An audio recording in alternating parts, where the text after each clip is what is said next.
Hello everyone, তো আমি Flipkart থেকে কতগুলো বই অর্ডার করেছিলাম। বইগুলো আজকে চলে এসেছে, খুব সুন্দর বইগুলো। আগের বইগুলোও ছিল, কিন্তু আরও কটা বই ভাবলাম অর্ডার করি। দেওয়া আছে আর কি, দেখেছো কি সুন্দর বইগুলো করে দেওয়া আছে, যাতে ওর একটু বুঝতে সুবিধা হয়। মানে অনেক বড় বড়, মানে বাচ্চারা এটা হাসির মজার সাহায্যে ওগুলো পড়বে আর কি, দেখবে।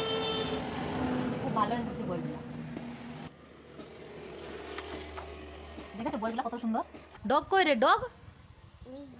ই বাবলি, তুমি তো সব জানো দেখছি। মাংকি কই? মাংকি মাংকি বাহ। আর এলিফ্যান্ট, এলিফ্যান্ট কোনটা? এলিফ্যান্ট এটা। ওটা ব্যানানা কই রে? ব্যানানা কই? বাহ, এটা ব্যানানা, তুমি খাবে? গুয়াভা কই? Guava, guava. বাহ, তুমি তো সব জানো।